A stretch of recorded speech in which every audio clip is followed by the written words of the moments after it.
Hello, everybody, and welcome back to a brand new episode of our NASCAR 21 Ignition Career Mode here on the channel. Hope you're all having a great day coming off of our very first episode in the Daytona 500. We had the whole introductory storyline where we, of course, came from Formula 2 and jumped over to NASCAR here in the United States. And we had a decent Daytona 500 where we finished outside of the top 10, but we were still in the top 20 at least. So, in my opinion, overall, a decent start to the season there in P16 it was. But now we're coming to the Daytona Road Course. Very, very excited for this one here. Now, of course, as you guys might know, if you're a returning viewer or a new viewer, you might not know I'm a huge road racing fan. Road racing, I feel like I'm a way better road racer than I am an oval racer. So I was very excited to have, 7 road courses on the Cup Series schedule this season. No stages still in the game. Hopefully, that will be coming in a future patch within a couple of weeks, and then we'll have stages in the game. So it's just 18 laps around the Daytona Road Course, so straight up scrap here. And my favorite thing about this Daytona Road Course is just how challenging it is. You got chicanes, you got that bus stop in the back, you got a bunch of hairpins and whatnot. So very, very excited for this one. This is actually one of my favorite circuits out on the planet. So my favorite circuit overall is to see myself driving out of the garage. I love Singapore. That circuit that F1 races on is my absolute favorite to drive on. And then Hockenheim in Germany, where Formula One used to race on. It's kind of a love-hate relationship. Sometimes they'll go there for a few seasons, then they'll go away, then they'll go back and whatnot. And then Daytona Road Course. Absolutely love this racetrack. So I was obviously, as you can imagine, very excited to not only have it in the game, but to actually drive it there. As I almost went out the wrong garage exit right there. That's the entry. So we go all the way through here towards the exit now. As this is like my favorite feature of the game so far is actually driving in and out of the garage area now. Obviously, you don't have to. It wasn't actually something you are made to do. It was just kind of like a left-in kind of thing that you can just kind of do for fun. So we, of course, have that damage glitch here in practice where the hood's flapping. I'm using the hood view or the roof view this time around because in the last episode for Daytona 500, I was on a controller. This time, I am on a wheel. So it was a bit of a challenge, to say the least. I had to mess with some assist, and the steering assist kind of breaks everything with it being locked onto low, at least. So I had to kind of mess with the traction control and stuff here as I take you guys on a whole lap around the Daytona Road Course now. I play this track a lot in iRacing. I absolutely love it. I've been really diving into the road racing scene on iRacing, doing a lot of Ferrari GT3 stuff. I was actually racing at Road Atlanta last night for the first time ever. I've never even seen that track in real life. I've never watched a race there. It was unbelievable how many blind corners there were on that racetrack. It was very tricky, but by the end of it, I slowly got the hang of it. I only finished, I think, like 8th or 7th place, I think, in my race. But overall, it was fun. But now, as we head down onto the Oval 1 here, you got to be really careful because this game is really, really strict on the corner cutting. You will get penalized for some reason. I think it's a glitch. If you go below that double yellow line here at the road course or any other track below the line, they'll penalize you. That makes zero sense. Obviously, something that needs to be fixed right away, hopefully in the next patch here. Now, as you come into the bus stop, I have a really tough time on this game in this bus stop because for some reason they don't have braking markers anywhere on these road courses, except the only time I've noticed one is actually at the Indianapolis road course in turn 1. So obviously I'm looking for those brake markers. I don't have any, and it's kind of hard just with the way the game is graphically to even see that bus stop coming. So I'm just trying to slowly find spots in the track to where I can use as a bit of a braking point. Now on iRacing, I have like a patch in the pavement before the bus stop that I use as my braking spot, so I was trying to find something similar in NASCAR 21. But there was a lap around the Daytona Road Course. I was pretty happy with that. Brought it into the garage. I was just running the mid setup, the stable one, so I was pretty happy with how the car was driving. And obviously, when we get into the actual race, we can make adjustments to the car during the pit stop, which is very mind-boggling about why we cannot actually make wedge adjustments, track bar adjustments, tire pressure, grill tape in the garage. Makes zero sense, but nothing we can do about it. We just make the best of what we can here now as we were ready to get our qualifying session underway. And now it's a little bit different when it comes to road course racing here on the NASCAR side. It's not just single car, do 1 or 2 laps of qualifying. No, it's actually a time session where anybody can go at any point that they want. So we're, of course, trying to avoid traffic is what we want to do here. We don't want to get cut off around some cars and, of course, get our lap destroyed by them. So I went out pretty much right off the bat here. We come through to start our qualifying lap. We had a good 22 minutes remaining at this point here in the session, so you got time to set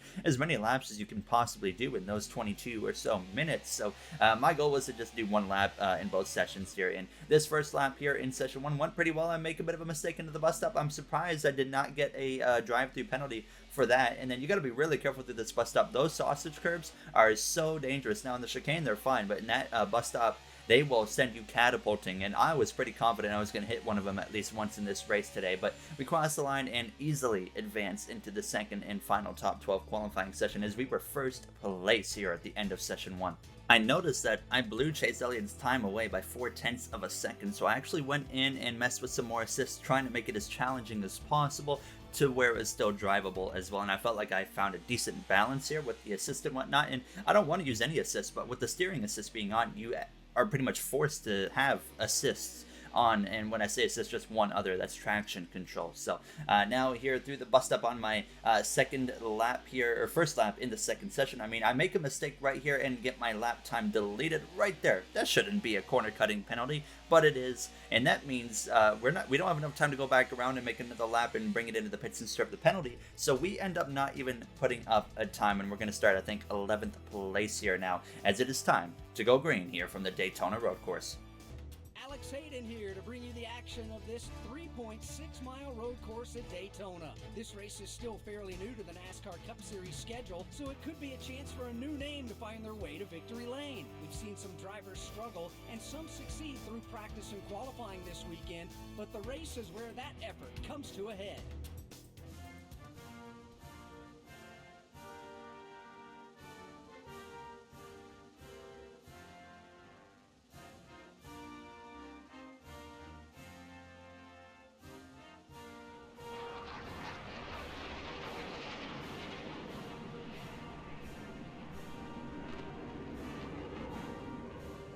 Race is over. The cars and drivers are lined up and ready to go. Let's head trackside to get the engines fired for today's race. All right, guys, one of my favorite tracks on the circuit, so let's have a good one.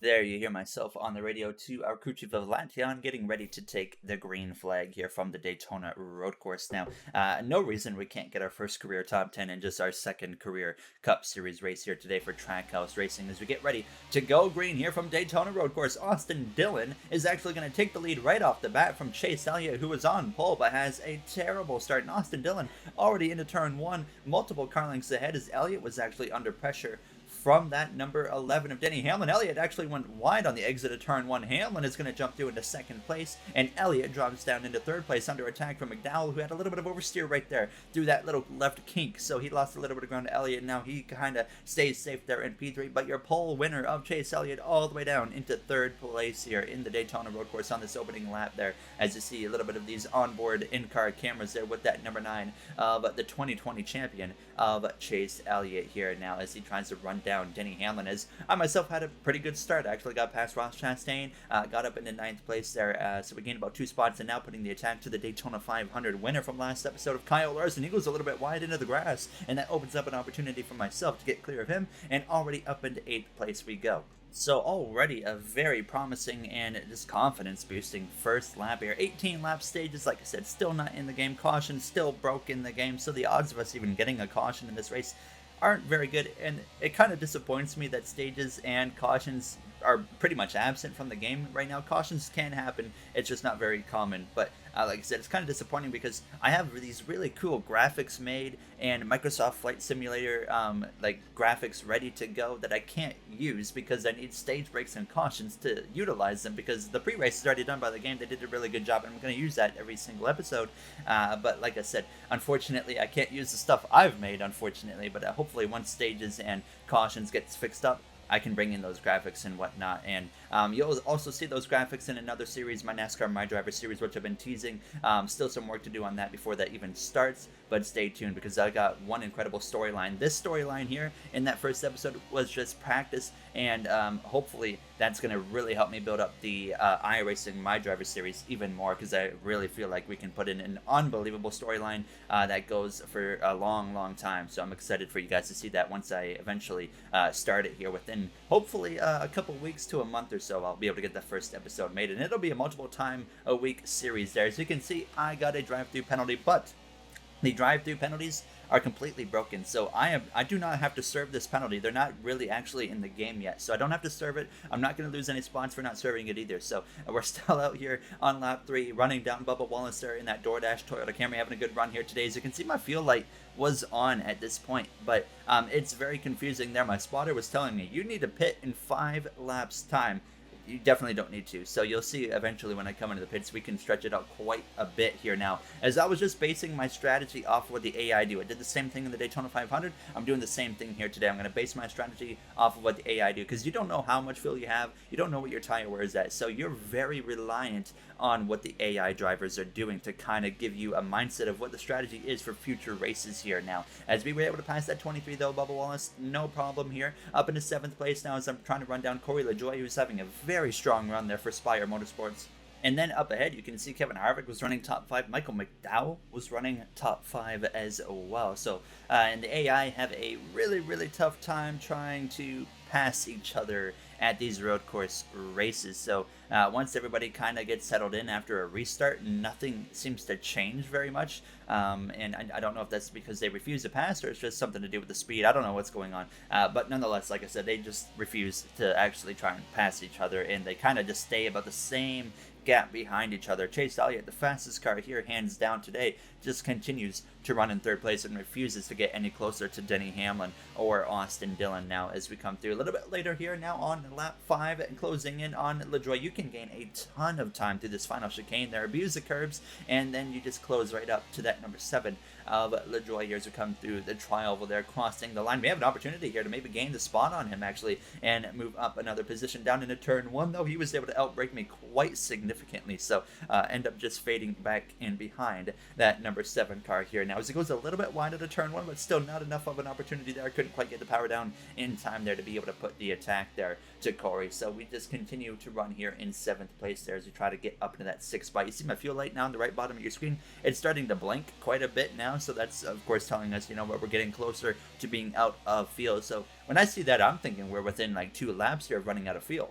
Not the case though. You will see, of course, like I said, when we end up pitting here, but I was just basing everything off of what the AI are doing once again. Now a quick little earlier race update. Austin Dillon still out in front over Denny Hamlin and Chase Elliott, and this gap basically remained the exact same throughout the majority of this race. Nobody got any closer or further apart from each other here now on to lap 7, already closing in on the final 11 laps of this race now, and I'm starting to get into a rhythm. I'm enjoying it here in the Daytona Road Course. The road course racing is what shines. Obviously, this is a game built off of road racing foundations with R Factor 2, so you should expect the road racing to really shine in this game, and it truly does now as I'm making a move up the inside of LaJoie down into turn 1 here on lap 8. Once again, he is so much more confident under braking than I am into turn 1, and he's able to stay out in front. So now into the bus stop on lap 8. I brake a little bit too late, too deep into the corner. We go sideways there into the grass. We go, we save it, a big save right there, thank goodness,